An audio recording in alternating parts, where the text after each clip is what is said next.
president has been highly critical of players who have refused to stand for the Star-Spangled Banner, and Mr. Trump has credited himself for this year's slipping NFL TV ratings. Joining our panel right now from Jupiter, Florida on this Super Bowl Sunday is a man who knows a thing or two about both football and politics. It's Bryant Gumbel, host of Real Sports and HBO. Bryant, good to see you. Thanks for coming. Good morning. Good morning. How are you doing, pal? I'm all right. Let me ask you this. You had a pretty powerful monologue after the president's initial comments when he made those remarks in Alabama about what owners ought to do to players.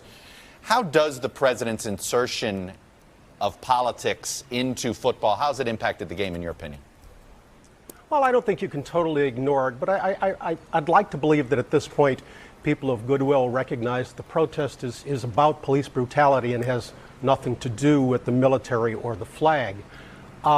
So, yeah, has it had some effect on the lessening of interest in the NFL game? I think that's part of it, but I think it's a very small part of it. I mean, I think there's some bigger issues at work. I think number one is I think it was Malcolm Gladwell said that it's going to be in about 25 years socially unacceptable to be a football fan. I think the concussion problem is an issue. I think oversaturation is an issue. I think television is down in all shows across the board, morning shows and television news shows. And I think the one that's being overlooked is the NFL product is not a very good entertainment product anymore. It's become a very uptight corporate league and a dink and dunk league, and people just aren't as drawn to it as they used to be. Hey, Bryant, Hugh Hewitt, how much of the NFL's problems is really the flip side of the college game's ascendancy? Because everyone is now, I'm a Go Bucks fan, I'm a Browns fan, but Go Bucks first. How much is it that college got their act together?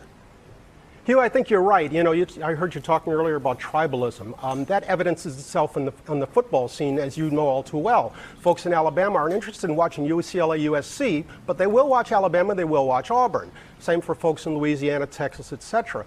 And so I think that is part of it too, that the college game is growing. The college game is not as much of a copycat league. It's not as much of a corporate league. It's not a stop and go league where you have to turn to instant replay every other second. And I think it's a more attractive product. And you also have the diminution of the audience in the NFL in that Sunday afternoon used to be sacrosanct. But now what you get on Sunday afternoon, you can get on Thursday night, you can get on Sunday night, you can get on Monday night, so it's not that big a deal anymore. Bryant, Gene Robinson, how much does viewership have to do with specific stars and specific teams? Like, you know, the Cowboys, who were supposed to be good this year, who are America's team, in fact, were pretty awful. And no incentive for all those fans to watch. Aaron Rodgers, the best quarterback in the game, went down. Sorry, Chuck. Was injured. And again, no incentive for all those Green Bay fans to watch. Do you think that's a factor, or is that not important?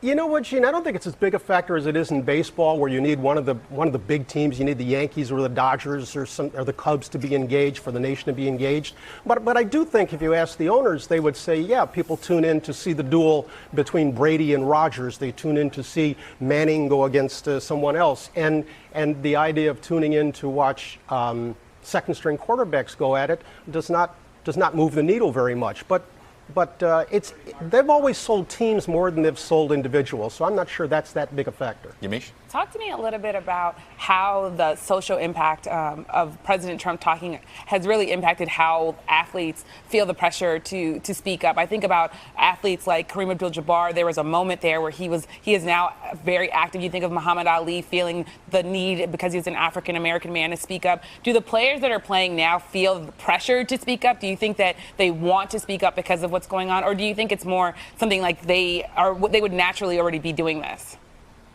That's a great question. I do think that when the president weighed in, it energized African-American athletes and to an extent unified them in a way they had not been before.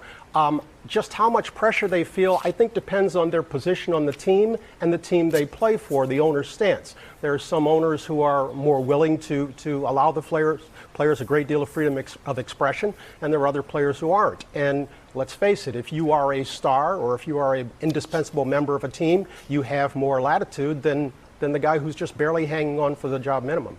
Hey, Bryant, you interviewed Mike Ditka. I'm not going to play the clip because I'm low on time here. A couple years ago, and I'm sorry, we were all stunned when Mike Ditka said he wouldn't have his kid play football, and he was almost in tears telling you this. but he just thinks the reward isn't great enough anymore. Yeah, a little bit of context. He was coming off of talking about a teammate of his, Mike Pyle, who was the center of the Bears teams that he was a part of, and who was in a bed, seriously ill, with most of his problems relating to his years in football. And look, I don't think what he expressed is unusual. Just this past week, didn't we hear Justin Timberlake say the same thing? I expect it more from Justin Timberlake than Mike Ditka. You know? Yeah, I understand that. You're right. Iron Mike, you would think he'd love football till the day he died, and I think he still does love it. But you know, our eyes have been open to the dangers of the game, and the reality is, it's not a game that's going to leave you healthy and of sound mind. Bryant, on that note, I wish I could say we are going to end an upbeat note. It's still Super Bowl Sunday, and we're going to have a good time. Brian Gumbel, thank you, sir. We hope so. I appreciate it. Thanks, Chuck. Appreciate it. That's all we got for today. Thanks for watching. Get the pizza, the wings, and at our party, we're going to have po' boys, too. Get it all ready for the big game. And, of course, we'll be back next week. Because if it's Sunday, it's Meet the Press. Hey, NBC News fans, thanks for checking out our YouTube channel. Subscribe by clicking on that button down here, and then click on any of the videos over here to watch the latest interviews, show highlights, and digital exclusives. Thanks for watching.